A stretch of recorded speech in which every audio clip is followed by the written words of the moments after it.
What is up, everybody? Welcome to another live Pendergast podcast. Now, I'm telling you guys, this one right here is going to be an awesome adventure, and it's an absolute honor to sit down with my friend Sonya Lloyd. What is going on? Nothing much, just hanging out, recovering from Atlanta. So, yeah, stoked to be here. Thanks for having me. Yeah, listen, it's an absolute honor to have you on the podcast. Speaking of Atlanta, we actually got to meet, which was again an absolute honor. So yeah, while we're on the subject, let's go ahead and knock Atlanta out the way while we're here right now, right? So tell us how your whole Atlanta weekend went, and did you have any expectations going into this weekend? Yeah, so with it being such a technical track, we weren't really sure where we were going to stand with everything, and was a little disappointed day one. I actually didn't qualify in Q1. I was just outside of the bubble. So kind of slept on it and came back and qualified in Q2. But it was, I know that was step one, but it was starting in the back of the grid. So knew I had some places to make up, but ended up 19th day one. So we survived. Yep, it was good. And then day two was pouring rain. And I actually ended up crashing in warm up. It was really my first time in the rain, but my team got the bike back together and we ended up 11th day two. So we were pretty stoked. It was fun sliding around a little bit. Yeah. So Friday and Saturday, the weather was absolutely gorgeous. And then Sunday, the skies opened up. It rained all day. And after the last race, maybe 20 minutes, it was sunny and bright, clear skies. It was, but that's a race weekend. Yeah, I was actually excited for it. I was looking forward to getting that out of the way. Yeah, absolutely. And listen, like my man Andrew Davis just said, he said, you look solid in the rain. Absolutely. So speaking of that, this is your first time racing in the rain in general, or just with this team on this bike at this track? No, in general. I've only been road racing for about a year and a half now. So a lot of experiences are kind of new for me at the moment.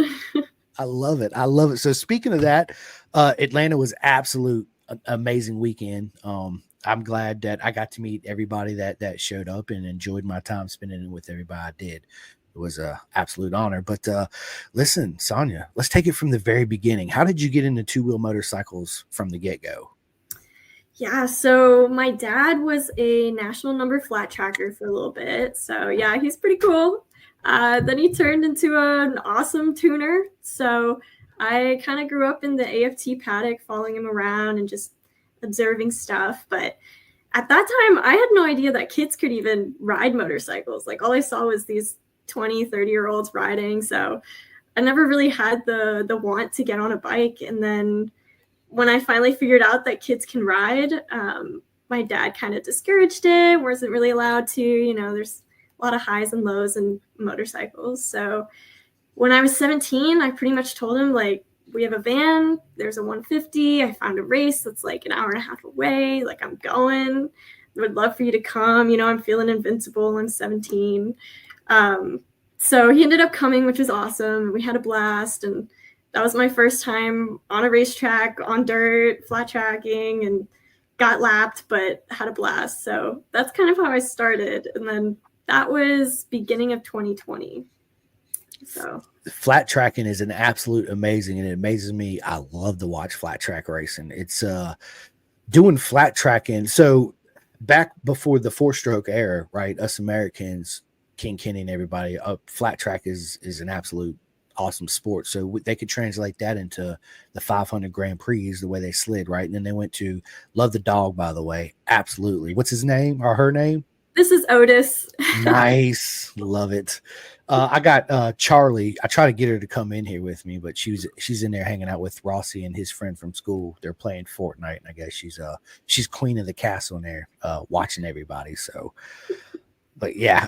Anyway, flat track. The style would translate, and then once 4-strokes started taking over and all the electronics started taking play, it really didn't make that big of a difference because your riding style is completely different. But back it up to flat track in general, I think it's one of the best things you can learn how to race or ride a bike. Yes, it is just lefts. You guys do rights at certain tracks too sometimes, or just always left? If it's a TT sometimes, but I really only went left. Right Yeah. on. But that translates. So now you learn how to control the bike without any front brakes at all, right? And you're doing the speed on. What are you doing on the flat track, Sonya?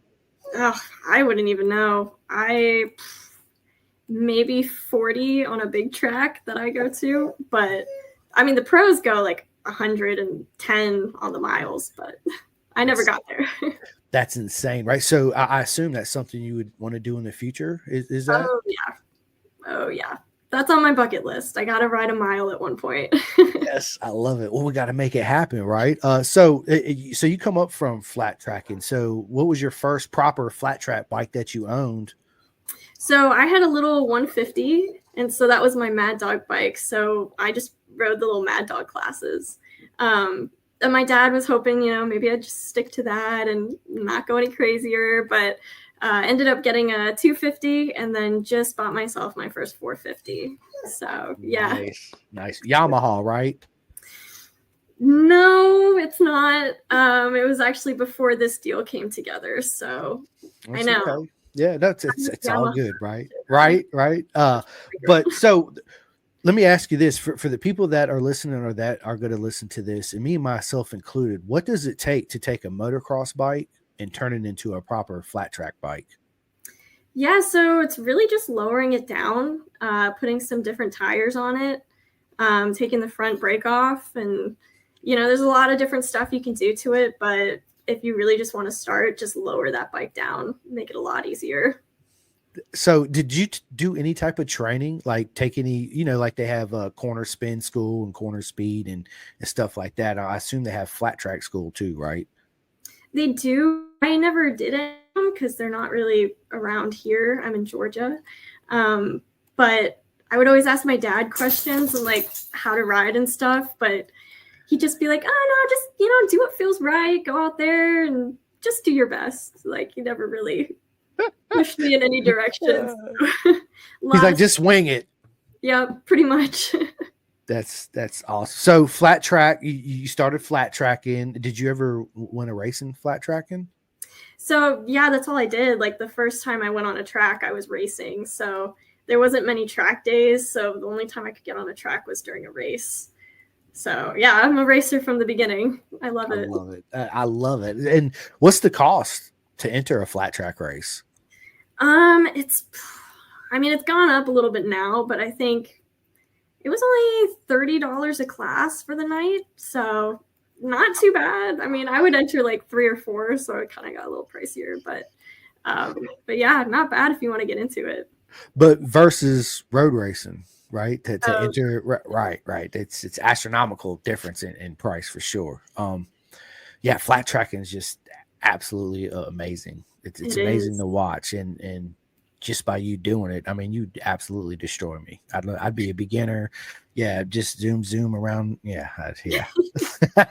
It's something I always wanted to do, though. No BS. I always wanted to actually learn how to do the flat track. That I see them guys, and dude, the handlebars literally this far from the ground, and it's the front wheels cocked and the rear's just, and I'm like, this is absolutely like it's poetry in motion, and it's so beautiful to see and watch. There's nothing like that feeling of a slide. It is so cool. So the first time you did the slide and you really understood it and got it under control, what was that feeling like?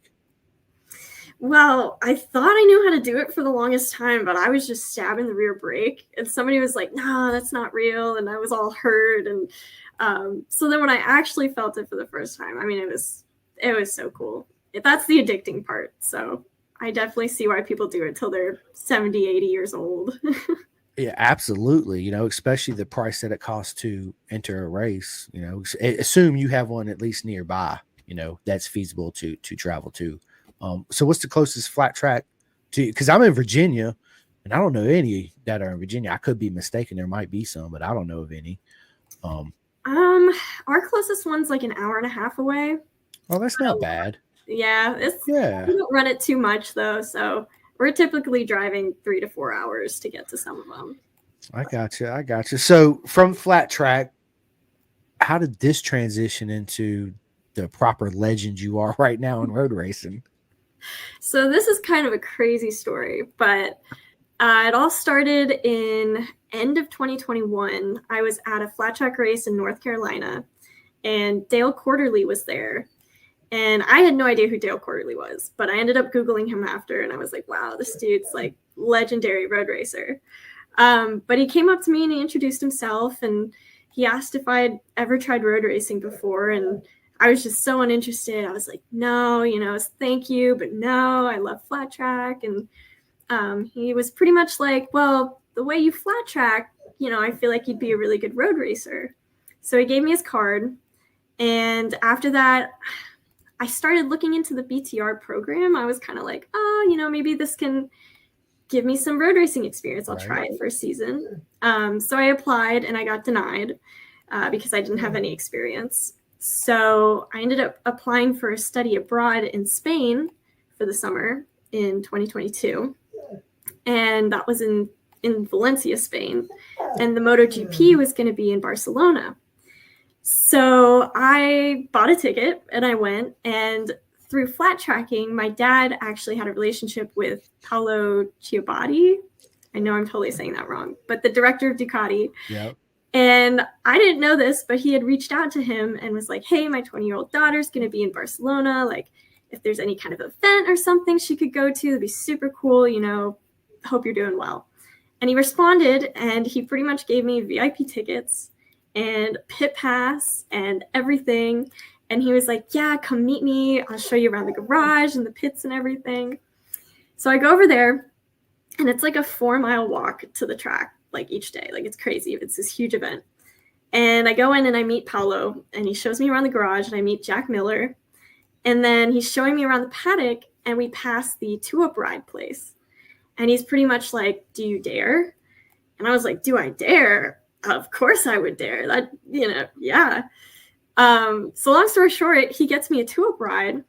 And that was my first time on a road race bike. It was on a MotoGP. What? Yeah. Yeah. We went, I think we hit like 180 miles an hour or something.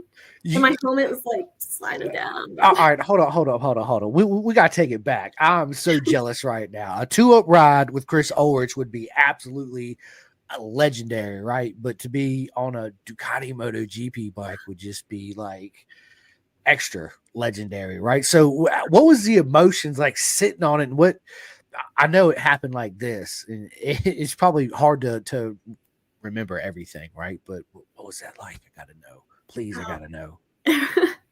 Well, it was crazy because it just didn't feel real because I was in this other country alone, didn't know anybody, was just making friends. And I get on this bike and I'm the first one to go out. They're like, oh yeah, you do it first. And I was like, oh my God.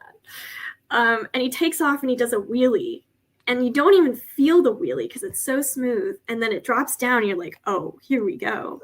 And you're going and you're trying to lean with him, and all you see is just the stripes going by, and my helmet's like sliding down from the wind and everything. And man, you could just feel it like in your soul. It was so cool. Then he does his stoppie when he comes back to the line, and then it's done. Yeah, it feels like a split second. What did you guys do 2 laps? Just one. Oh, I know. And you rode with Randy Momola, correct? No, it was I can't remember his name. Really old MotoGP racer guy. Has one of those Italian names. Giacomo Agostini. I don't think he would do it. No, yeah, I don't know. It could be anybody, right? It wasn't Valentino Rossi for sure, right? How legendary would that be?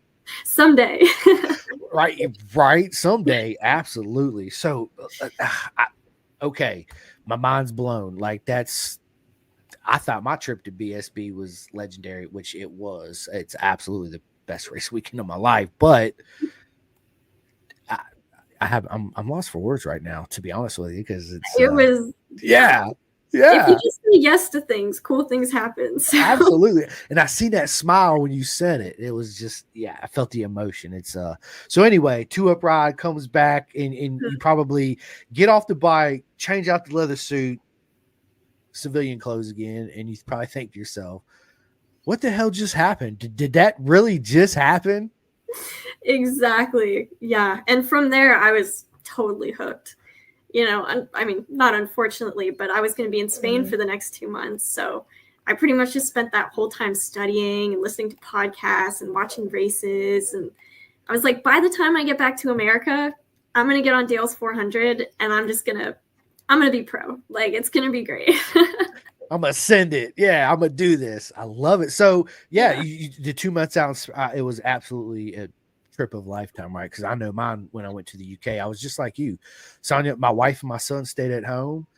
Fortunately, I knew 2 people. One of my good mate is Dave Neal. His Off Track shirts right here. He has a podcast, by the way, called Off Track Podcast out there. He does BSB. He is in TT guys, and he's absolutely brilliant and amazing. He's a good mate of mine, so you guys should go check him out. But I knew him and a rider mindset coach, a good buddy of mine, Daniel Parker, and he actually picked me up at Heathrow, and I was all alone. I thought to myself, Sonya, I was like, man, I wonder if I'm gonna get homesick, right? Because I can't just drive 2-3 hours home or whatever it is, right? But it was absolutely the opposite. I felt so much warmth and love from everybody. Like, I didn't get homesick at all. Not taking nothing away from my wife or my son, because they know they're my everything, but just going to a different country and being accepted like that just makes the trip so much more better, right? Oh yeah. They're so nice over there. It's crazy. So what was your favorite food you ate there? Oh, so in Spain they have patatas bravas. They're like these little potatoes, but they've got this cream on them. Oh, they're so good. They are delicious. I lived like right next to this little hut that had them. Really good. So that was an everyday thing, right? You're Like, oh, yeah. Order here. As soon as they seen you coming, you're like, yep, we already know. Here you go. Oh, yeah. That and some agua de Valencia. They've got this really good orange juice stuff. Yeah, that was pretty cool. So have you tried to replicate it and make it yourself at home? I have not. I'm an okay cook. I make some nice dinners, but I don't know. Spanish food's really tough. I mean, if you can't do it right, you shouldn't be doing it, you know? But that's part of learning, right? Just like road racing, crawling before you walk, the whole thing, right? You got, and that's a good thing about cooking too, right? But we'll talk about all that later. But yeah, I just wanted to ask. My favorite thing in the UK that I ate was proper fish and chips. No lie. It was so good. Like, and with the curry sauce, oh my God, I miss it dearly. So fun. So good. I went to England once and I went to the Festival of Speed there, and I just remember being there and they were like, oh, do you want salad on your burger? I was like, I don't want salad on my burger, but they meant lettuce. But just the way they said things was pretty cool in England. It was, because at Cadwell, I was like, man, I'm starving. Daniel, let's go get a hot dog, right? They had this hot dog and a little thing where I got me a pint, of course, and a hot dog. And I walk up and he's like, what you want in your hot dog? I was like, can I get coleslaw and jalapenos? And he looked at me like I was speaking Spanish and French and Italian. He's like, we have curry sauce and onions. I was like, that works. Right? Like, yeah, okay. And mustard and ketchup over there, right? Yeah, it's definitely a different experience, but it's one that I want to do it again. I plan on going back in 2025 for sure. Cadwell Park. Speaking of which, would you race at BSB if you get given the opportunity to go overseas? Oh, absolutely. I think racing in Europe would be so cool. That's my next step, you know? Absolutely. So, all right, MotoGP weekend, trip of a lifetime at a MotoGP event, right? I mean, let's just be honest. That's a once in a lifetime. There's millions of people that would kill or give almost everything just to experience that, right? Yeah. So, bravo to you. It's absolutely amazing. You got to experience that. So, the love for road racing on the road started from there, right? And so, when you come back to the States, you call Dale. What's up, Dale? Sonya, I'm ready to kick everybody's ass. Let's go. That's pretty much exactly how the conversation went. It was like a year after he'd met me, and I finally called him up and was like, let's do it. Like, this will be awesome. And he was super cool. He was awesome. He invited me up. We did some go-karting, and then he took me to VIR. Virginia. But that was pretty intense for a first time out. It's definitely a huge track. So it is. It's a beautiful track, right? I mean, it's the pit's big. I mean, there's a lot of area. You know, it's a gorgeous track. I like it. It's Have my you home rode track. on there before? Yeah, Okay. absolutely. Okay. Yeah, it's a great track. Yeah, it is, right? My favorite corner is if at turn 7. Coming under the bridge, braking hard right and going up that hill right there is just, yeah, you get it wrong, it absolutely sucks ass. You get it right, it's beautiful, right? And of course the back section is fun too, coming back down the back hill 17A and B and then coming out. Yeah, Yeah, it's fun coming down that hill, just letting it flow. Oh just yeah. letting it, yeah, it's good. It flows. It's a really good flowing track too. It's been a while since I've been out there. Honestly, it's been about 6 years. Oh My wow. yeah, since I've done a track day. I just one I hadn't really had the time to do them because that's really what it takes is time, right? I mean, track days, they're not that expensive. Set of tires, I mean, just they're really not that expensive, especially if you're not out there trying to just do as fast as you can. Just going out there just to have fun, right? And but yeah, I just hadn't had to. Oh, Right? Yeah, I need it. So you gotta yeah, come out. I will. Absolutely, I will. It's been too long. I've had a lot of opportunity to fly out to California and do track days with my buddy Dustin Cornier, which I will, Dustin. I'm gonna take you up on that again. It's the time and all that good stuff. But anyway, so you come back, get with Dale, you get on a 400, right? Was that your first 400? Yeah, so that was my first time alone on a road race bike. And I went out and I didn't even know how to downshift or use the front brakes or anything. Because I don't have any in my sport. What are you talking about, front brake? I'm like sliding it in with the rear brake. No, I'm kidding. I was going pretty slow. I was definitely pulling in the clutch around the turns at the beginning, just rolling it. And then my clutch or my shifter actually fell off like my second lap in. And so it was a mess. It was crazy. I had to pull the bike in and they thought I crashed because they couldn't see me. And I was trying to reach for my phone. I actually tipped the bike over and they came back and I got back out. And then I went about 5 more laps, I think, and then just went rolling through the grass. So I was going pretty good though before then. It was a lot of fun. I was getting pretty fast. I was passing people, You're like, I'm getting the hang of this. Yeah, exactly.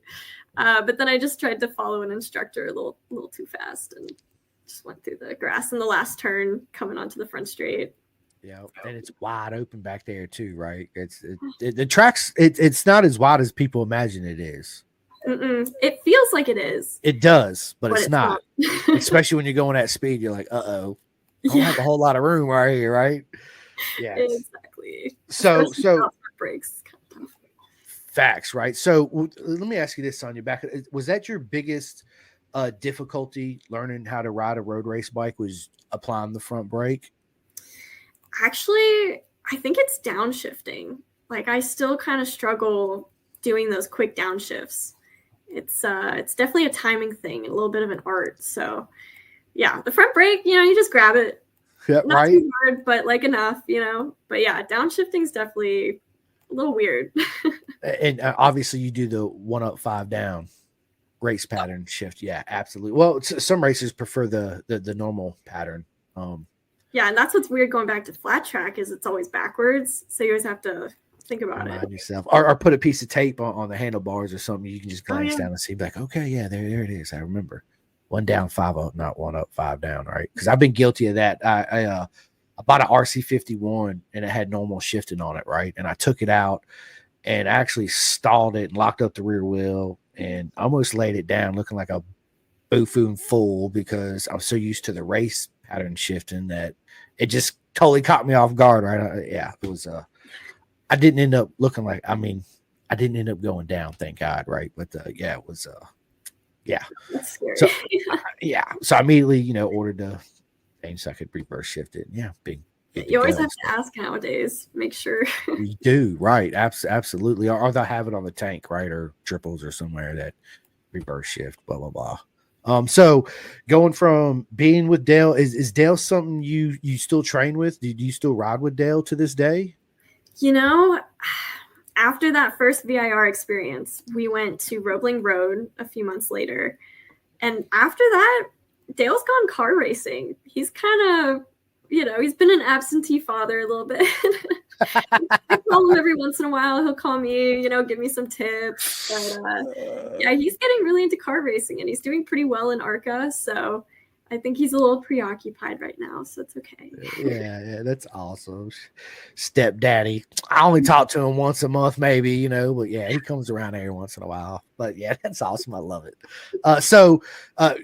Going from Dale, what was your first proper season? Is this your first proper season this season, 2024?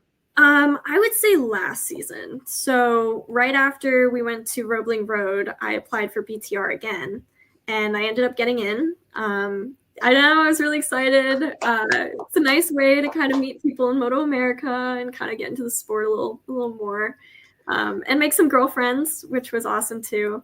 So I did that last season. So that was my first full season. Yep. That's awesome. I have friends that obviously raced in the BTR category. And so tell us your journey in BTR, your experiences, because they deliver the bike to you and you actually work on the bike yourself and you do all the prep work and the oil changes and take the tires and get them serviced at Dunlop, put the Moto America proper stickers on the back, the front. And yeah, I know the routine, obviously, yeah. So tell us about that whole experience. Cause it's a great program. It's good for you to learn how to work on the bike, race, learn the race craft, right. And what it takes to build a race bike and the journey and the friendships you made for a lifetime along the way. Right. So, let's hear it, Sonya. I can't wait to hear this story. Yeah, it was really amazing. They did it a little bit differently last year. So they had all of us fly out to Texas and we built the bikes there together, which was kind of nice because we had a little bit more structure. You really knew what you were supposed to do.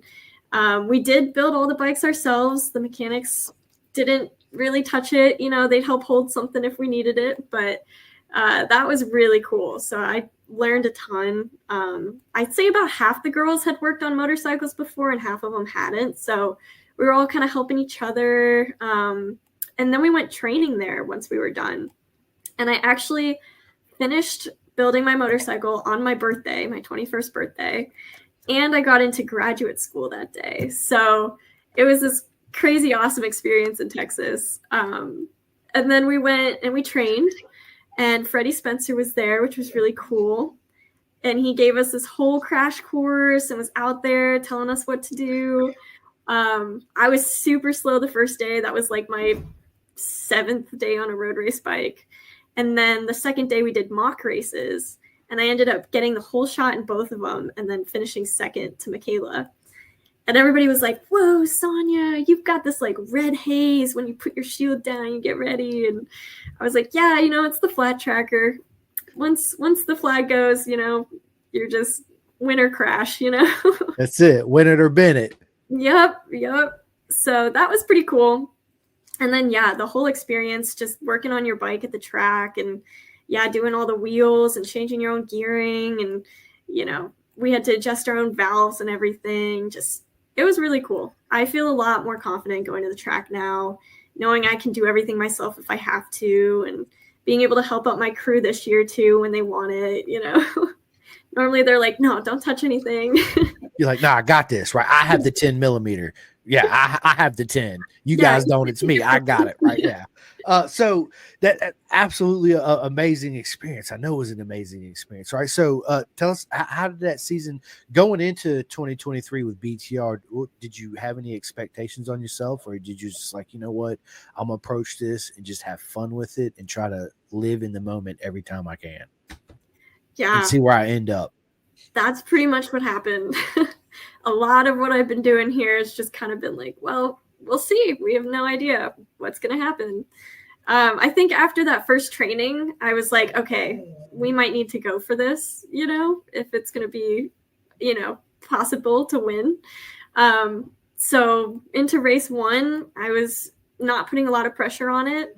And then I ended up battling for second place. And I was like, okay, we're gonna crush it this season. So I definitely did take it pretty seriously throughout the season. I wanted to do well in the points, and Michaela was killing it. So I ended up finishing second in the championship, which I was super happy about. I mean, there was some tough competition out there. So it was, yeah, every experience was new and awesome. That's absolutely you did an amazing job last season. I love watching that class in that category. It's awesome. You know, I wish that they would do that with boys too, or just not just having an all girl female event, which I think is absolutely amazing.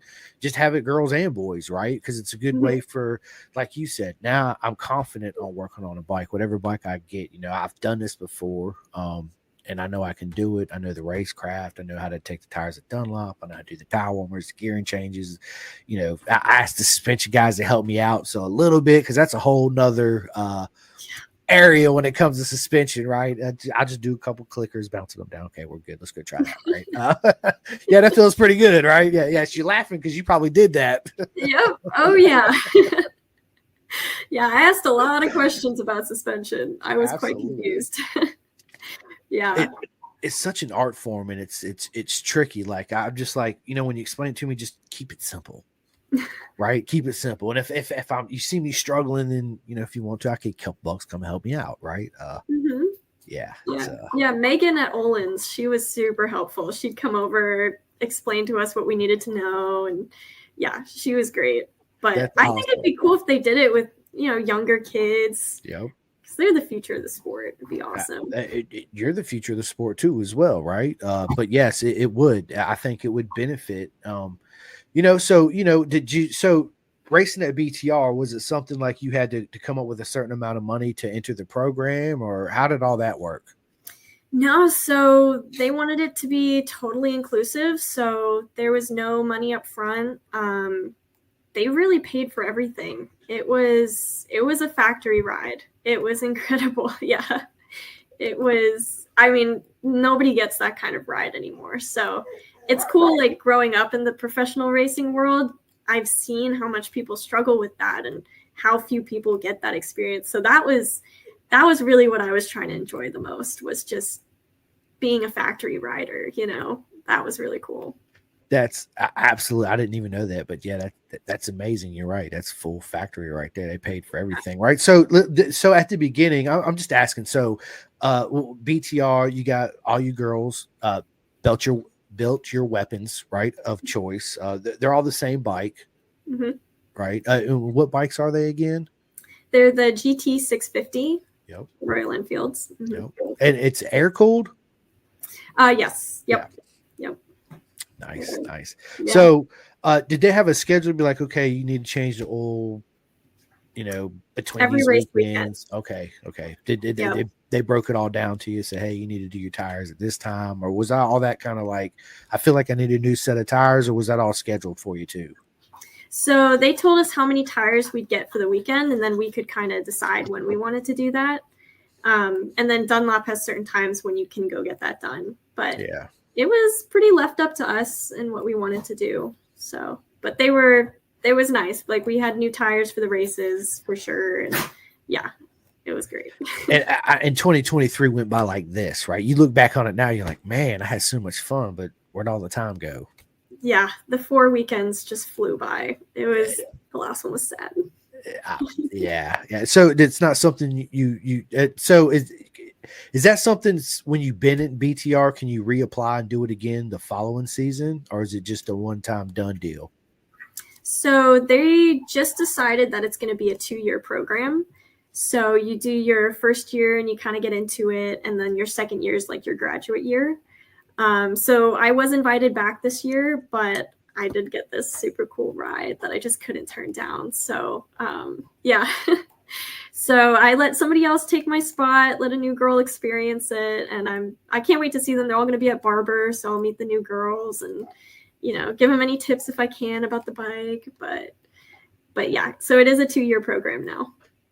Love it. That's absolutely amazing. So, which brings us to 2024 and your new ride. Tell us, Sonya, how did all this come about? That's it. So Chuck Giacchetto lives about 40 minutes from me here in Georgia. And at the beginning of the BTR season, I had this big box of supplies that I needed to get up to Road America for our first race.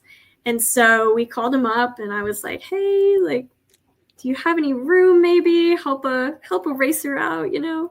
And he was super cool. I met him. He brought my box up. And throughout the season, I was just, you know, chit-chatting with him, hitting it off. Got to meet a lot of the Westby team and, you know, just trying to be talkative. I made a lot of friends that season. And it was really fun networking. And then near the end of the season, he really wanted to run his own team again because he'd kind of been in charge of Team ESO with Dominic Doyle, but had handed off a lot of that responsibility. So he wanted to start an R3 team, but then I think Yamaha just had more of a need for an R7 team and to kind of turn Team ESO into something a little bit bigger. So Chuck got the deal to do a 2-rider R7 team. And yeah. And with Kayla Yakov kind of moving on to Ducati, there was a little bit of a budget hole there, you know, and I wouldn't say a need for a female racer, but there was definitely that, you know, it was lacking that for sure. So For sure. He pitched them my story and how it could be a really cool come up story. And there'd be a lot of progression throughout the year since I'm so new, and they loved it. And Tom Halverson has been amazing. And I've met all of them now. And yeah, they're super cool and very supportive. So that's I'm super excited for you. Absolutely amazing. And your teammate is none other than the absolute legend himself, Dominic Doyle. Oh yeah. Yeah, right? He's amazing. He is really cool. He's helped me a ton with so much. So yeah. Absolutely he is. Yes, dude. I need to get Dominic Doyle on the podcast. So Dom, if you listen to this, you need to come on. He gave me his number, but I text racers, right? This is one thing I've learned about racers. They'll give you your number and you text them, and you might not hear from them for about 3 months. Yeah, I know. I get it. I'm not the type of guy. And they're like, when I see him, I'm like, dude, he's like, yeah, man, just bug me. I don't like the bugs. Then I feel like I'm pestering you, right? I don't want to pester you. But sometimes I think I'm gonna have to start doing that. Just to be honest. Yeah, I'm just gonna be like, look, dude, look, bro, this week, next week, let's do it, right? Yeah, every week, just hit him up. But yeah, I'll put the bug in his ear. I'll start talking to him about it. Love to get Dominic on. He had a great weekend. Race 2-1. Race 2. Yeah, yes. He won that one. Yeah. Absolutely. That was a great day for our team.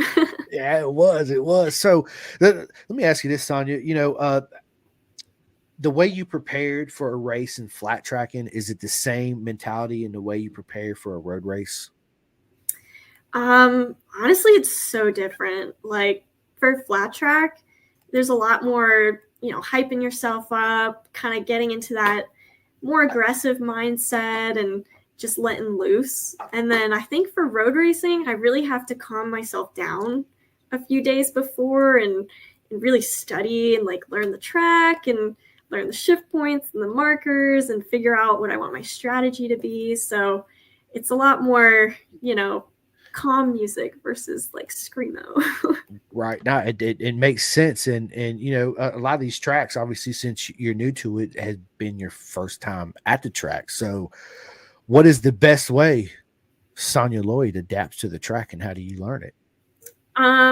Last year was just kind of a YOLO. Like I love it, dude. Just wing it. Let's just show up and do it. If it looks like it's going left, we go left, you know? It was kind of nice because for most of the girls, they were new tracks. So it wasn't like you were really starting from too far behind. Obviously watching old races and stuff, you'd kind of figure out what goes where. But this year, you know, I'm getting really serious about it. And I'm watching a lot of old Twins Cup races. And I bought one of these like race car driver wheels and the iRacing program. So Daytona, I was just on my computer, like, you know, learning the track, and that was super helpful. I went out and, you know, knew the track. I'd driven it hundreds of times. So, yeah, so that's kind of how I've been learning now, is just doing the simulator. That's awesome. That's something I got a bunch of friends that do the same thing, right? They all iRace and simulator, and a lot of them play a Skoda, a Sorta. I think that's how you say it. They play that one a lot too. So the sim, you can learn a lot. You know, and it's they tell me from what they tell me, it's actually pretty close to how the track actually is with the Oh yeah. bumps and all that good stuff. That's it. That's absolutely awesome. I Yeah. race, I love it. So, Sonya, what's your favorite track so far? I love Pittsburgh. I've been there twice now, and I absolutely love it. It just flows so nicely. I feel like I'm pretty good at it, and the chicane's fun. So I really like Pittsburgh. That's But I awesome. think I'm gonna really like Coda. I'm excited to try that one. You know, have you never been to Coda? Oh, it's it's you see tracks on TV and you're like, man, I want to go, and it kind of looks hilly or whatever. But then when you actually get there, just like you in Daytona, right? You look up, you're like, holy shit, that's the banking. Are you kidding me right now? Like, I'm going to ride on this. Let's go, right? Let's get it. Same thing at Coda, right? Coda's turn one. I mean, going up the front straight and going up to turn one, it's a nice hill. And then once you get on top of it, obviously it goes left, but it actually bottlenecks down a little bit, and then it's a pretty drop down to the right, and then you get the whole the little S's and go up, come back down. Yeah, you're gonna love it. Absolutely gonna love it. Have you been practicing? Oh yeah. Oh yeah. What's your favorite part of Coda so far? I think turn one. I think that's pretty Turn one. fun. Awesome. Just It is. on the brakes and then going. Yeah. Yep. Yes, good stuff. So, what's your favorite car in iRacing? I couldn't even tell you what I use, to be honest. I picked a car with the most vision. A lot of them you can't really see past here, and yeah, I wish I knew more about cars, but I'm not too knowledgeable. No, it's good. I love it. That's awesome. She's like, I don't know. I just beat everybody when I do it, so I'm winning. So yeah, it's good. Oh, yeah. So how do you, Sonya, prepare mentally and physically for a road race? Right? Is there a certain ritual you do, like left boot on before your right boot, a certain type of music? I'm not too superstitious. I try not to get into those habits, wearing the same socks or anything, because eventually you're gonna have to change your socks. So right. I think just if I'm feel prepared, I've got Zwift, I've got an indoor cycle on the kicker. So I do a lot of training, I do a lot of running, a lot of Pilates, which has really helped with like body control, So I think if I just feel like physically prepared and mentally prepared from studying the tracks, then I'm set for the whole weekend. So yeah, absolutely. Yeah, it's that which I was going to ask you what you did for training, but you basically answered my question before I asked it. Right there it is. Right, Pilates and running. And so you running? Are you a long distance runner, or are you just like a 20-mile a day or a 10-mile a day, or? Well, I did my first half marathon last year, which was pretty fun. Yeah, it was pretty good. Yes, congratulations. That's awesome. Thank you. Thanks. I don't know if I'll be doing another. I like 4 or 5 miles. Yeah. Okay. I got you. That's my long run, But yeah, it's still a run. Yep. Yeah, I don't go too crazy.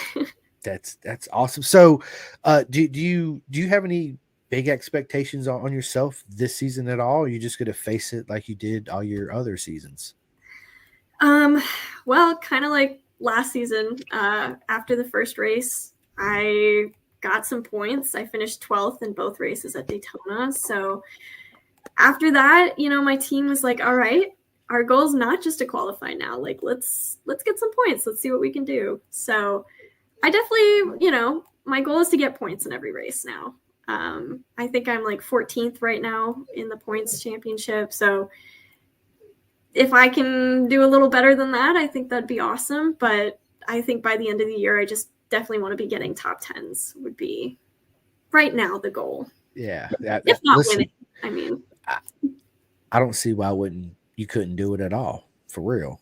You have the talent and the skill, and obviously there's a lot of people out there that believe in you, right? And I hope you believe in yourself as much as everybody else believes in you, Sonya. It's hard. People are super nice. Right. Right. I know sometimes you're like, why me? Like, what do I do to deserve this? Right. But you got to work even harder. You got to show them you really want it. You got to go out there and just eat and preparing for battle. The battle of Thermopylae with the Spartans. I always talk about that. It's one of my favorite things back in the day, right? As Greek mythology and the Egyptians and all that cool stuff. But yeah, that's how I see road racing is the Spartans versus the Persians, right? Except for you're just one person, versus one Spartan versus 28 Persians or however many's that on the track with you, right? Yeah, it's awesome. So you don't listen to any type of music right before you got on track, or you just sit there nice and calm and just. If I am getting kind of stressed, sometimes I listen to like Spanish club music.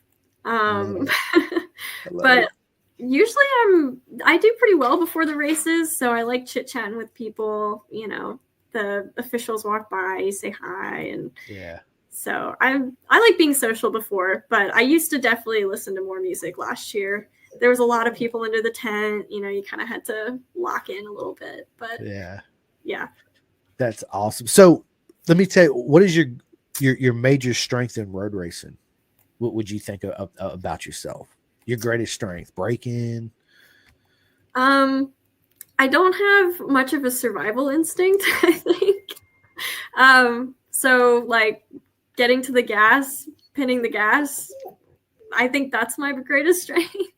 Like at Daytona, just as soon as I was on the gas, I was getting up and I was staying pinned. Like, I don't know. Like I really enjoy the speed, and I think that would be probably my greatest is coming out of corners. Just that's awesome.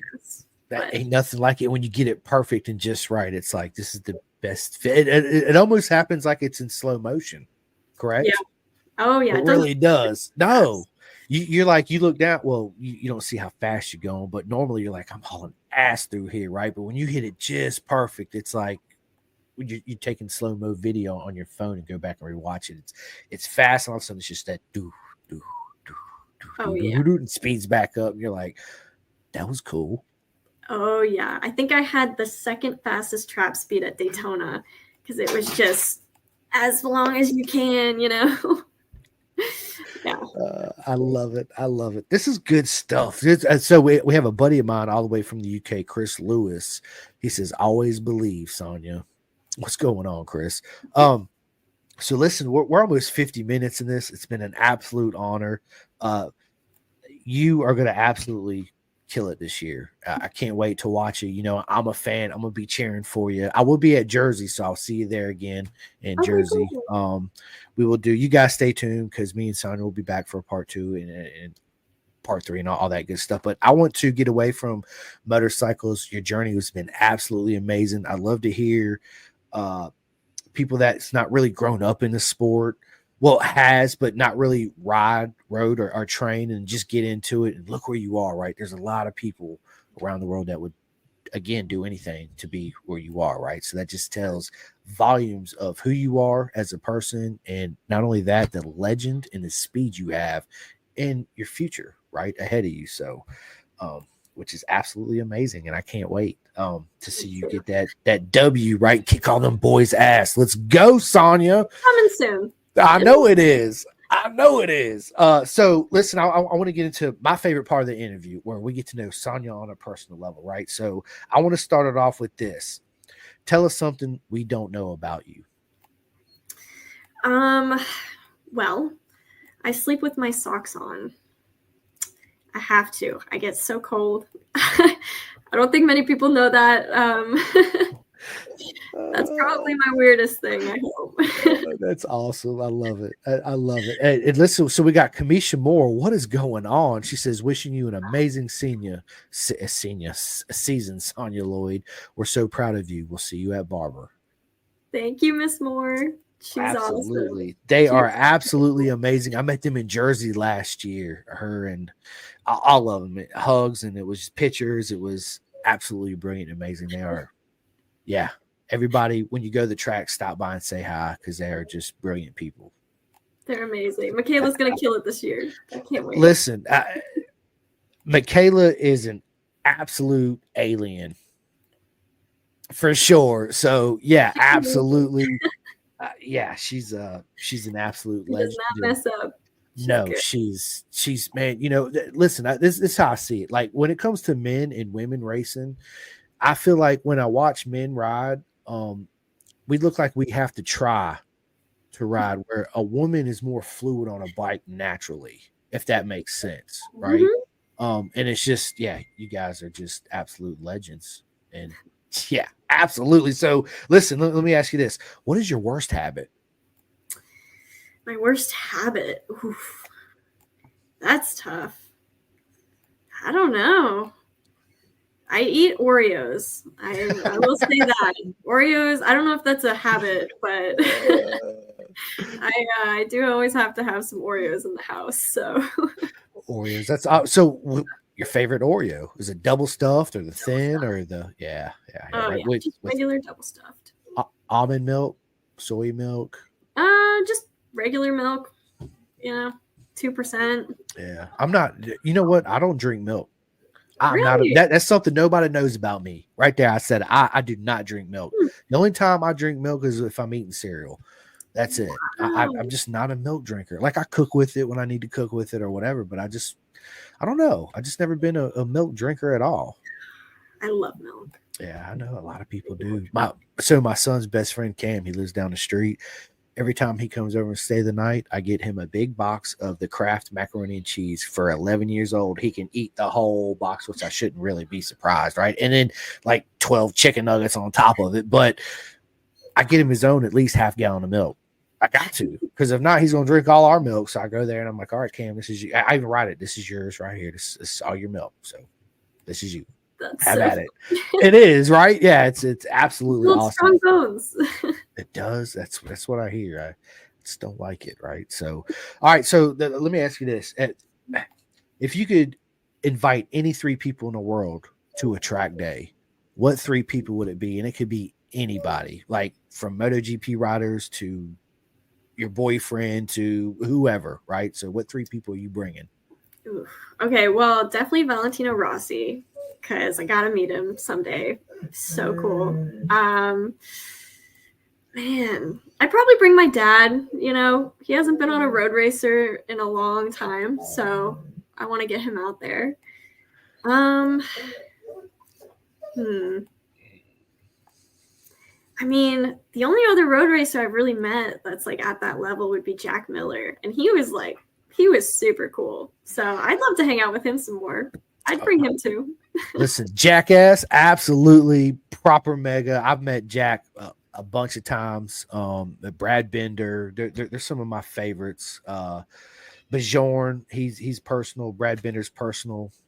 He's a guy that always you always see with Bender. He's absolutely amazing to know him. It's I love going to MotoGP races because I do have a couple people that I do know, right?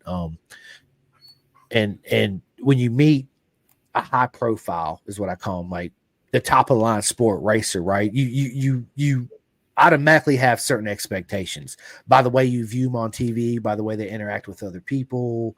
That what builds up this expectation when you go to meet somebody, and sometimes it's not always the best result, right?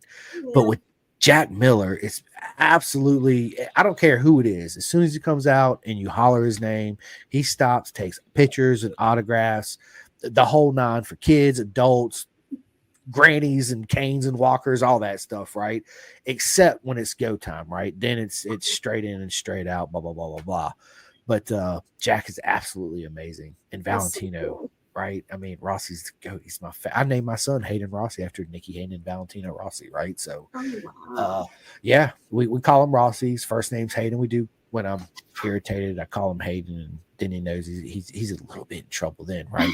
But yeah, I've had the honor and to meet. Well, how do I begin? I met a lot of the MotoGP guys, past and present, all of them to this day.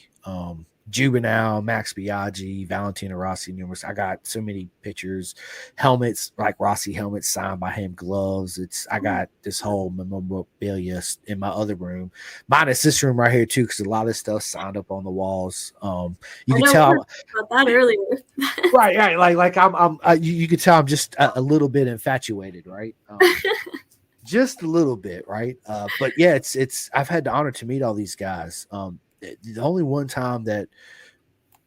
two times that I met somebody that didn't go as well was Jorge Lorenzo and Casey Stoner. Hmm. I flat out asked Casey Stoner to sign my poster. He flat out looked at me and said no, right? And I was like, you gotta be shitting me right now, right? So I hand my poster to my brother, the girl he was dating at the time. I said, will you try to go get that signed? She walked straight up to him. He's like, yeah, absolutely. And I was like, well, that's some bullshit, right? But hey, whatever. He's an absolute legend, right? It happens, right? Not saying he's an asshole, but that's just my personal experience. The one and only time I actually got to meet him. And then Jorge Lorenzo, I was at Indy, and he went to the medical center, and he was pulling up, and I was like, man, I really want to get a picture with Jorge, with his, I guess his manager, his best friend, or whoever it was on the back of the scooter. He's like, but you got a Valentino Rossi shirt and hat on, right? And I was like, oh shit, I got to come up with something quick if I want to get this picture. And I was like, you know what? This is my first time here. My dad's a big Rossi fan, so he bought me the hat and the shirt. I can't tell him I really like Lorenzo because he'd be mad at me, right? So I really want to get a picture with him. He's like, yeah, absolutely. You just got to take off the hat and the shirt. And I was like, okay. I had a wife beater on, so I was like, okay, let's do it, right? So I took off my Rossi hat and my shirt just to get a picture with Jorge Lorenzo. So yeah. And then I met Chris Vermeulen, right? Which was like probably the coolest racer I've ever met. And I walk up to him, I was like, Chris Vermeulen, dude, I'm a huge fan, blah, blah. You know what he says? It turns out he says, well, at least I have one fan here. And I was like, what, are you kidding me right now? Like, blah, blah, blah. Yeah, we get in this whole in-depth conversation, and it was just like, it was one of those moments where it just kind of blows your mind, right? So yeah. Good That's stuff. Crazy. Wow, It so is. don't wear anybody's shirts to these things so you can take pictures with everybody. So that's one thing that I learned. I'm like, dude, don't wear, just wear whatever t-shirt, Alpine Star, whatever it is. Just don't wear, a Rossi shirt if you want to go get a picture with Lorenzo or Mark Marquez, right? Which, listen, I met Mark Marquez for the first time. Of course, I could have met him numerous times. I'm a big Rossi fan, so when that rivalry happens, of course, forget Lorenzo, forget Mark Marquez, right? I mean, come on, this is why we do it, so involved, right? But I found myself once Rossi retired, Sonya, that I'm not like that no more. I like everybody and I respect everybody, and what Mark has done with the injuries he's had and the setbacks and how determined he still is and how good he is. I absolutely have respect for the man. So absolutely. Yeah. So I'd love to meet him someday. I got him. He signed my oh wow. He signed my freaking paddock pass. What? I was like, yes, I was so stoked. I was like, Marquez, you saw my paddock pass? He's like, yep, right here. Well, hang on. You know what? It's too much stuff, but if you can see it, this is it in my hand right here. Oh my gosh. Yeah, absolutely awesome. So yeah. That is definitely on my bucket list as well. I gotta meet him. You know what's on my bucket list is the Alaman TT. Going to it or riding it? Of course, I'm not going to ride. Yeah, I'd love to ride it, not professionally. Of course, I would love to, but I want to go. Yes, who don't? To me, that's my favorite race of the year. Yeah. Yeah, it's pretty crazy. I mean, have you been? No, I've never been, but I watched it. Would you ride the Alaman TT? That's probably the one thing I would never race. I don't know. That's the walls are pretty close, cobblestone. Just a little. I mean, just a little, right? Yeah, but I absolutely love the TT. So let me ask you this, Sonya. If Sonya had her own island and you could only have one racetrack in the world on this island, what track would it be? Oh, it would be the Springfield Mile. I'd have a really big, nice flat track. Huge. Maybe 3 miles. Yeah, right? I'd have some nice bikes, and I'd just be able to run the mile the whole time. I love it. So what's your favorite movie? Ooh, I'm a big movie person, so that's a tough question. I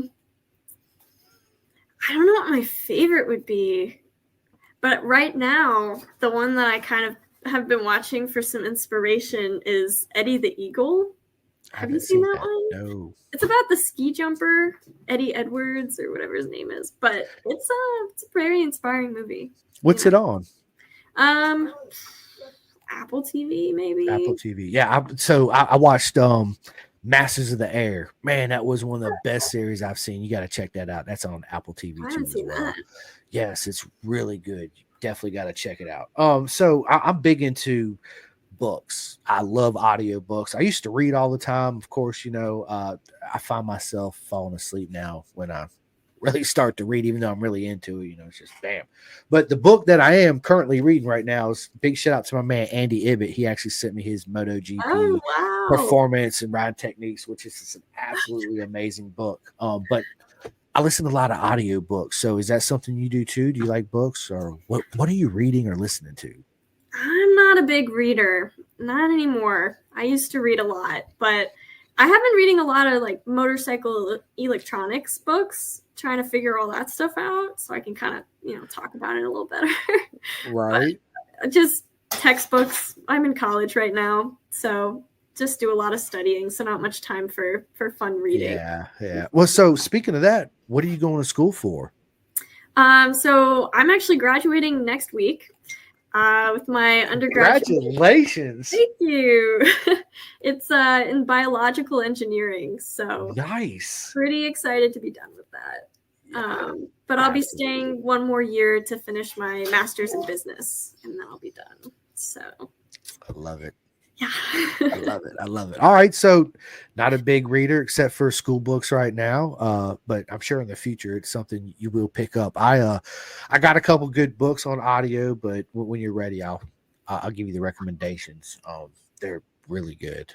Motivational racers. Like I listen to basically a lot of books, to be honest with you. I It's like it's podcasts. okay. That was my next question. So what podcast do you listen to? So when I was first trying to figure out what road racing was, I would just listen to all of the Ken Hill podcast. So he's kind of like my idol, and I've been trying to find him at some of the Moto America races, but I haven't met him yet. But I want to give him like all the credit for like my mindset and everything when I'm racing. But I also I don't know, like James Rispoli's podcast. That's really good. Yep. Um, I listen to that. I listen yeah, to Ken Hill. Big shout out to Ken Hill. Big shout out to James and Corey Alexander yeah, on Pipe Dreams podcast, because that's what you're talking about. Yeah, yeah. absolutely. I listen to it. Yep, good. It's a good Really cool. podcast, man. Absolutely. Your I listen. podcast. An absolute honor. Thank you so much. I listen to the same podcast. Basically, you just mentioned all of them guys. Brothers in Christ. Every once in a while. I listen to Moto PG. Big shout out to them. They're my boys out there in Australia. I've actually had all three of them on our podcast.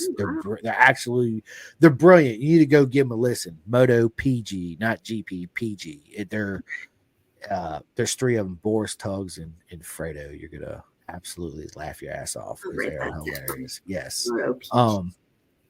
Yeah, Moto PG. Yeah, and of course, yeah. So every once in a while, I listen to my own podcast. And that's something I haven't told anybody neither. I don't know why I'm confessing this stuff with Sonya on here. I guess she makes me feel comfortable. So yeah. I listen to my own podcast too sometimes. So we got to know a lot of neat people on here.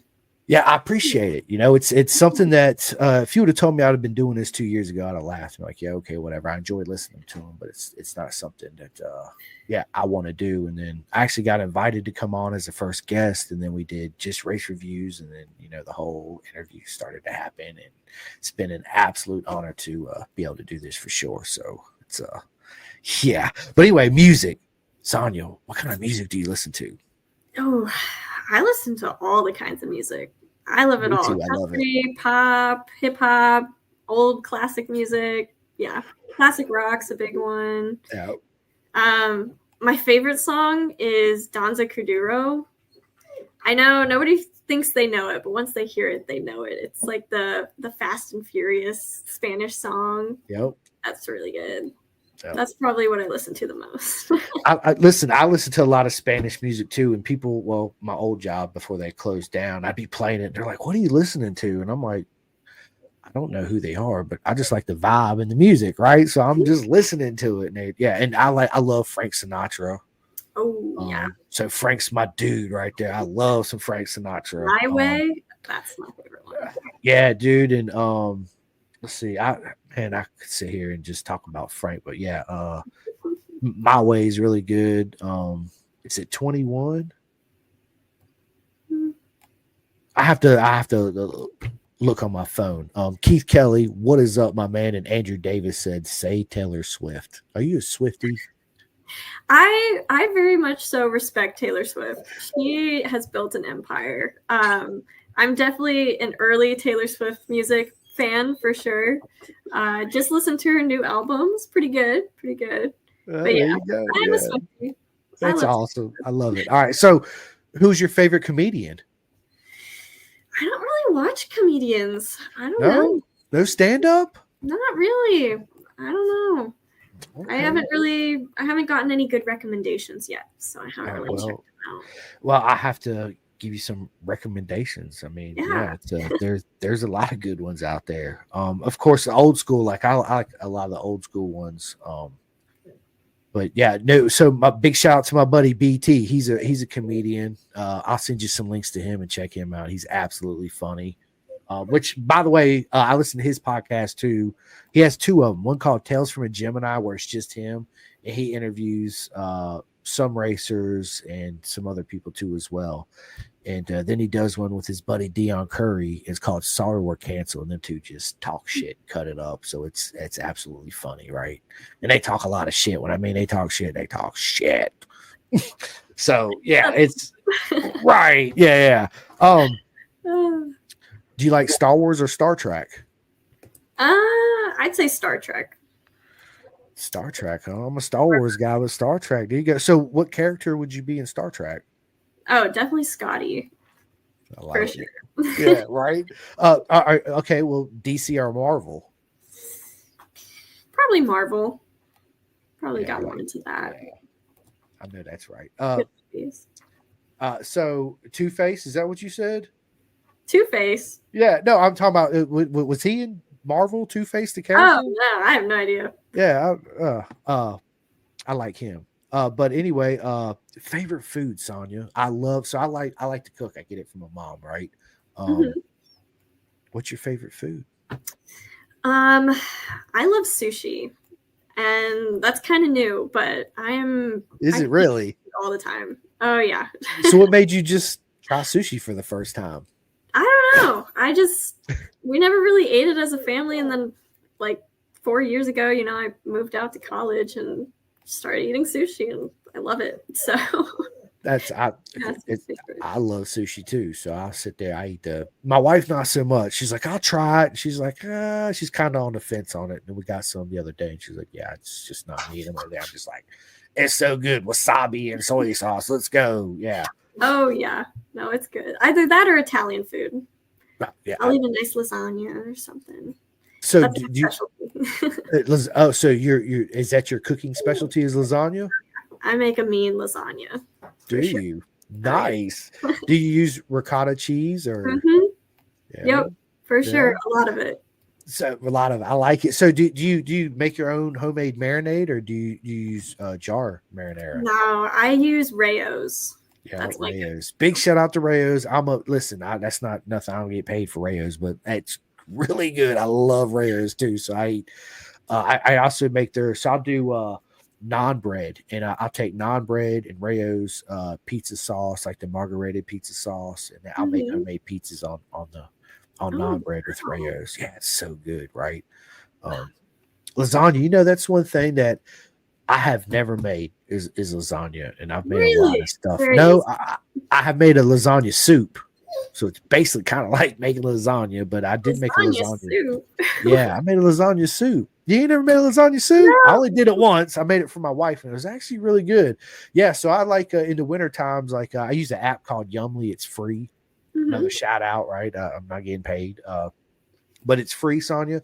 You download the app, and basically anything you ever wanted to cook, you put it in, and it brings it up. And there's like all these reviews on it, right? So obviously you're going to go for the top 2 or 3, and you just click on it. It tells you all the ingredients, step by step, how to cook it. So it's foolproof. You can't mess it up, and it's free. So yes. So I be making all kinds of shit that I see because I love Thai food and Indian food. I'm like, I want to make tiki marsala. I want to make, nam tok or whatever. And I'm like, how do I do that? I'm like, okay, I'll go down the Asian mark. It gives you the list of everything you need. It even brings it up in your area where you can shop for it at. It's crazy. Yes. It's called Yumly, and you're welcome. Man, All your listeners. I always just Google it. I think of something I want to make and I Google it. Yumly. That's absolutely where it's at. Good to know. Yes, it is. Yes, it My is. So bills are gonna be crazy this month. yes, right. Do you cook a lot, or is it just something you just do every once in a while? Yeah, I mean, I don't really eat out that much, so I pretty much cook everything. But Yeah, I don't often, I don't spend too much time doing it. So that's something I definitely like to do in the future. Right. I actually, when we get off here, I got some. I went out today and got at Earth Fair, which is because I'm real big on nutrition food. I used to be fat. I weighed like 260 pounds, was in a size 40 jeans. I'm in a 34 now, and I weigh 208. I just weighed myself. So that's awesome. And all completely just changing my diet, watch what I eat and all that good shit. But I love spicy food. So is that something you do too? Do you like spice, or you just like, nah, I prefer not? I am a gringa. I don't really. I'm not a huge spicy person. Like I'll eat it, but I won't make it spicy. Yeah, I got you. Me, I'm like, more spice. Let's get it. Like the hot ones on YouTube. Do you watch the hot ones on YouTube? No. Okay, well, there's this show on YouTube. It's actually a genius show, Sonya. So what they do is this guy, he sits down and he interviews celebrities, musicians, actors, and all this, right? And there's 10 wings from the very mild to like 3 million plus Scoville. So he interviews you like me and you doing this interview, but me and you be eating from mild to super spicy wings. So you should definitely start doing that on here. Right. Okay. So next time, we have you on. We'll have to make that happen. I've always wanted to do it. Yeah. It'd be good stuff. That's a great idea. We'll definitely have to do that next time. Yeah, we will for sure. 100%. Good idea. I'll get my glass of milk so that, There you go. Yeah, that's and I also make my own homemade salad dressings. I'll send you some recipes for that too as well. Oh, wow. And that's also, listen, the recipes I'm gonna send you, I got them off of Yumly. Basically, you put in like, how do I make homemade ranch dressing? And you go out and buy real dill, and you buy, and you still use mayonnaise, but of course you use low fat and all that, but it's so much better. Like I make homemade Greek dressing, Italian dressing, you name it. Wow. It's so much better for you, and it's so good. Wow. Yeah, I have 4 roommates right now, and 2 of them are pretty nice chefs, so our kitchen gets a little crowded, but I'll have to meal prep it, do it at a weird time. And the salad dressing, it's just a couple of ingredients. It literally takes you 4 minutes at max to make it. It's super simple. But yeah, I'll send you all that stuff. But listen, this is a question I ask everybody because everybody's got one, right? What is your celebrity crush? Who is your celebrity crush, Sonya? Tom Cruise. Tom Cruise. Really? Tom Cruise? Tom Cruise. I don't know. Just every character he's been, I would love to be. That'd be crazy. Yeah. So my favorite movie is Top Gun because that's what my dad did. Me growing up, he was a fighter pilot in the Navy. Oh, so wow. I love Top Gun. That movie's absolutely amazing. Yeah. The new one's awesome too.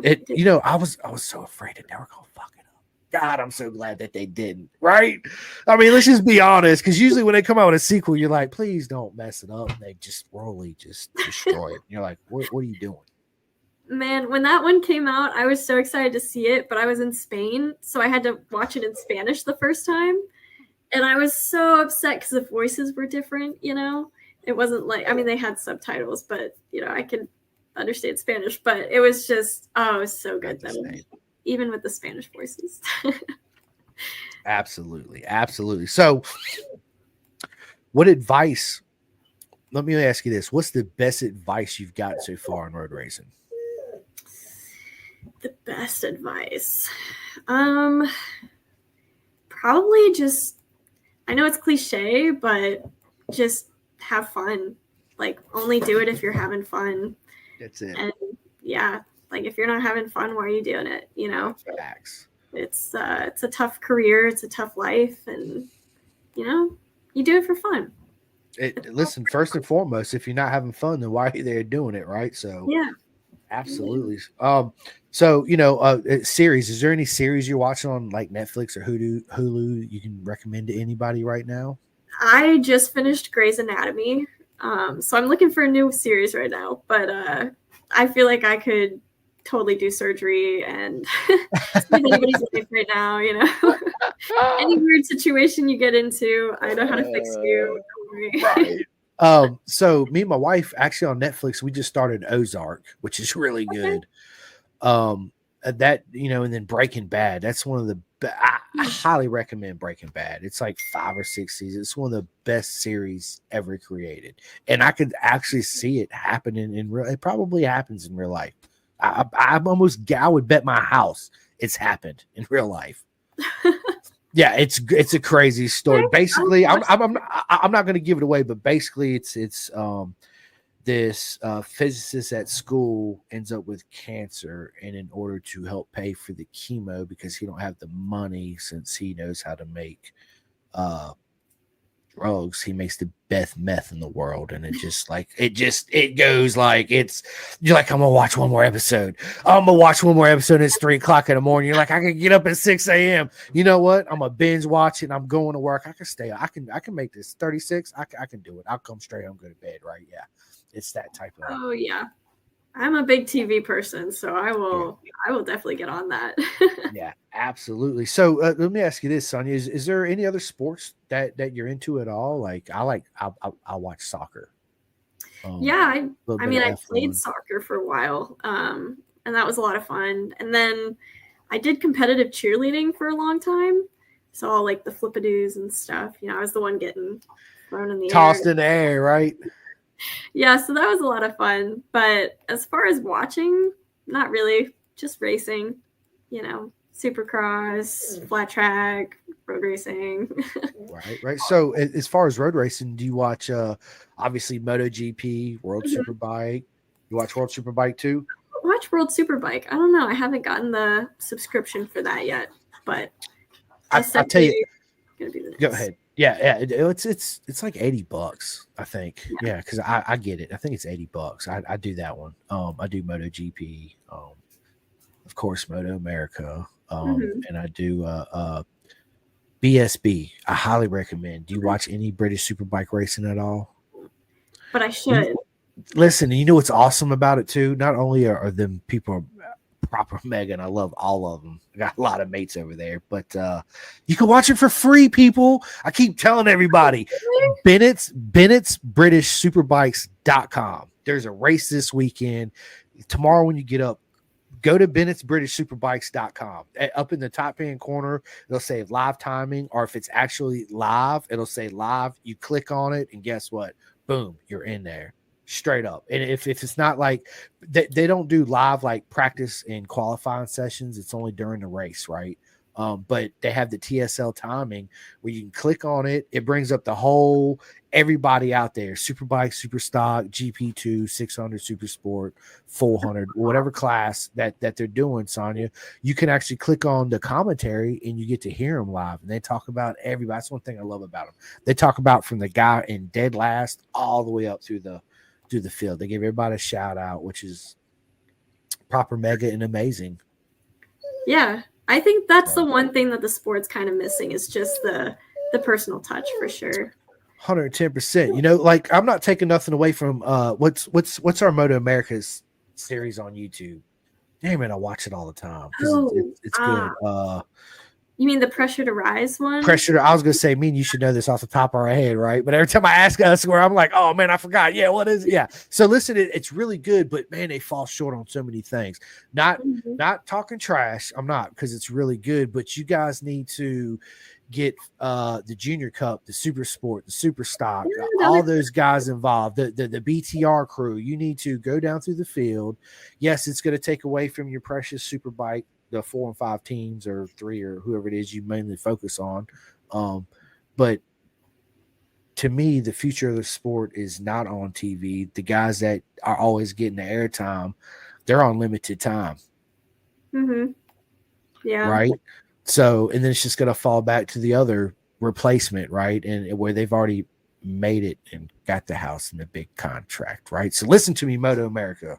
Do everybody a favor and get everybody else involved too, right? Or call up Netflix, get them to do a series. Right. I mean, awesome. it would so help this sport out so much. Mm-hmm. Right. It'd also bring in new sponsorship. It would help people just starting, because it's super expensive. This sport really is, unless you're super fast and talented like Sonya, and you get, you know, the BTR and the ride you got now. And it costs so much money. It really does, you know, and to have this TV time of all the up and coming kids and the new teams, and I think it'd be easier to get sponsorship, because now it's out there, right? And they see the struggles, not just the wins. Yeah. No, I mean, I think it helped Formula One a ton. Oh, absolutely it did. So, but yeah. Formula One, we're talking like billions of dollars in that sport. I hear him back there. Is he hungry? He hears my roommates upstairs, and I close the door, and it's not normally closed. So he's gotcha. Wanting to go play. He's like, I want to go say hi. Yeah. Yeah. So let me ask you this: favorite racer, Sonya? Who's your favorite racer? Oh, that's tough. That's a hard one. Dead or alive? Dead or alive? Yep. So like idol both. Racer, or it could be anybody, dead or alive. Both. I want both. You ones that's not here with us anymore, and yeah, the one you. I mean, right now. I know there's so many, but I don't know. I wasn't really watching road racing during the Nikki Hayden kind of era, but I did meet him once because he rode my dad's flat tracker. It was his last time on a flat track, and he actually rode like 7 laps at Springfield on it. It was really cool, and he was awesome. Was that on a CRF 450? No, it was like a 750 or 800 bigger bike. PZ? Twins. Okay. Yeah. Kind of bike framer, but he was fast. He would have qualified like 7th or something that night, but he wasn't racing. But yeah, I don't know. Honestly, I think Marc Marquez is probably my favorite, just because he's such a hard worker and everything he's been through, and just how incredible he is. I definitely look up to him. But I don't know. I keep thinking like flat trackers, because they're really cool, and they're nonstop. They're pretty crazy. I really like Sammy Halbert. He just moved down to North Carolina now, so. You see my Sammy Halbert sign? Ain't my Brad Baker right there? Oh yeah, Brad's awesome too. He got Rookie of the Year on my dad's team as well. So definitely know Brad. He's awesome. That is awesome. Yeah. I would love to get more flat trackers on here. Like, I would love to get all these guys on here. Actually, I think I messaged Sammy already on Facebook. So yeah, by any chance, if you ever hear this, or message me back, please. I'd love to have you on. It's amazing sport. It really is. And it's something, it's a sport that don't get no recognition hardly at all. Right. So yeah, unfortunately, but he's so cool. He came up just to chat with me once, because now he's down south at the Southeast Flat Track kind of series stuff. And I felt badly because I kind of just clammed up, because I was like, oh my God, this is Sammy Halbert talking to me, and I'm like about to go out anyway. But he's super cool. Definitely respect him. I love that he used to be the slammer, and just that's awesome. I love it. So let me ask you this, Sonya. Last question. We're in this almost an hour and a half, which, dude, it's been a proper time, and I thank you so much. I just lost my voice right there, right? What's after racing, Sonya? Like in the future, or like kind of right now? In the future. No, and obviously you told us about your school, but you know, it's once you really actually hit that legend status and you got a couple championships on your belt, and you're just like, you know what, I'm gonna hang up my leather. What's life after racing? Is it you want to stay in the sport, maybe do some coaching, own a team, work in a team, or are you gonna be out there on CSI Miami doing detective work?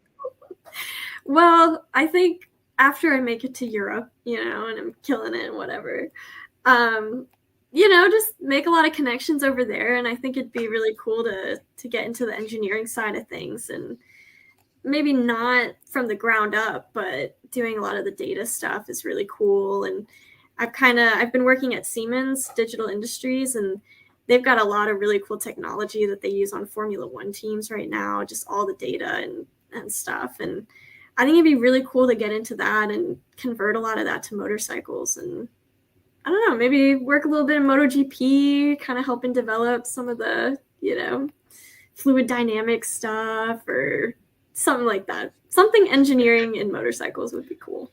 Yeah, that's absolutely. So you'd be behind the scenes, of course, but you'd be the one that's making. You see that right there? I did that. That's why he won that race today, right there. That's me, right? Yeah, right here. This one right here. Yeah. That's gonna be you, Sonya. Yeah, I can see that. That's awesome. Absolutely. Well, listen, this has been an absolute honor to have you on. I can't wait. You guys stay tuned for part 2 because this is going to continue on. But listen, before we get off here, Sonya, I need to by the way, that just reminded me, do you have a club? Because a lot of my race friends, what started it for me talking about it was when I go there to the UK and I started making all these friends and I started to have them on. They all have clubs and it's free to create and it's free to do, right? But it helps you out because it builds you a fan base. And so basically what it is, it'll be like my buddy Jake Marsh right here. I might as well just give him a shout out real quick, right? So big shout out to my man Jake Marsh over there in the UK. He races in British Superbikes in the GP2 class on a Triumph. He's an absolute up and coming legend. Watch him this season. Anyway, he has a club, Club 45, 50 slots, right, Sonya? So we'll have a Sonya club. Me and you've already talked about this. Yeah. Yes, I mean, you've already talked about this, right? So listen, we need to get you a club started. But anyway, Sonya, let everybody know how they can find you and follow you on social media and love and support and give you all that good stuff. Yeah, I'm on Instagram and Facebook, sonya.b.lloyd, and I post throughout the race weekend. So definitely tune in, follow along. I've got a YouTube, Sonya Lloyd Racing, and a website. If you want to find my resume, it's on there too, engineering jobs. So that's just SonyaLloydRacing.com. So yeah, definitely give a follow, check it out, hit me up, anything. That's absolutely brilliant. I love it. I love it. So yeah, guys, listen, guys and girls, absolute proper time. You guys go out there and go give her a follow, show her some love. And support her because everybody needs it because this sport is absolutely amazing and super expensive too. So please go show her some love. Go subscribe to all her YouTube, social media platforms. And before I end this, I got to give my shouts out to, I already did my one with Jake Marsh. So please go show him support. Club 45. My other buddy, Martin Adams at the Clothing King. Man, this glare right here on this window right here. I didn't realize I was going to glare like that. But anyway, the Clothing Kings, you can go to theclothingking.co.uk and order any Pendergast merch, jackets, T-shirts, whatever. It's all kinds of stuff. Man, there's so many shout-outs, man. Listen, another one, big shout-out to my man, Robert and Tasha Lackey at Bison. I say it all the time. If anybody's in the market for a leather suit, whether you're just a track day guy or just want one to be safe on the street, or you're a super proper legend fast rider, look no further than Bison. At least go check them out because they are the most amazing people. Sonya, have you met Robert and Tasha? Oh, yeah. I'm Bison sponsored. I love them. I wouldn't want to be anywhere else. They are amazing. I've crashed many times in my suit, and it has kept me very safe. I'm telling you, I tell everybody, listen, Bison. So if anybody's out here that's listening to this, and go look them up. You will not be disappointed. Or get in touch with me, or you can get in touch with Sonya, and we'll point you in the right direction. Trust me, from the moment you meet them through the whole process, it's absolutely amazing. They are brilliant people. So yeah, listen, MotoGP, British Superbikes is this weekend. Again, go check them out. BSB, Bennett'sBritishSuperbike.com. It's free. But this has been an absolute honor. I have a podcast. I don't have one tomorrow. I have one Saturday with John Ludwig. He is the head guy over there at Bad Boy Racings with Avery the Lap Slayer Dreyer and his sister Ella Dreyer, right? Which is amazing to see her in Moto America. Yes, she is. Yes, she is. I've had her on my podcast twice now already. She's she's Listen, you boys better watch out. That's all I'm saying. We got Ella and we got Sonya. It's yeah, just watch out. Really good. Right. But yes, this has been a lot of fun. Thank you guys as always. I love and appreciate everybody that watches the podcast, that likes and subscribes. If you haven't, please go do it. We're on everywhere but Apple. I'm not on Apple yet. This episode will be uploaded to Spotify, iHeart, Samsung, blah blah blah blah blah. Right, all that good stuff. Tomorrow. And one last thing. Before I get off here, I just want to give a big shout out to my dog I just recently lost. I mean, I'm not gonna get all teary-eyed and all that stuff. I will afterwards, but man, it's been an absolute honor to have him. He was only 6 years old, and thank you guys for all the love and support you guys have reached out to me through this hard time. And yeah, I just wanted to say thank you from the bottom of my heart because it means a lot to me. So nothing but love to all you guys, and I really mean it. So yeah. Thank you guys so much. And yeah, until next time, I will see you guys Saturday. Again, Sonya, thank you so much. Thank you. Yep. This has been awesome. Very cool. I appreciate it. It's awesome. But thank you guys again. So yeah.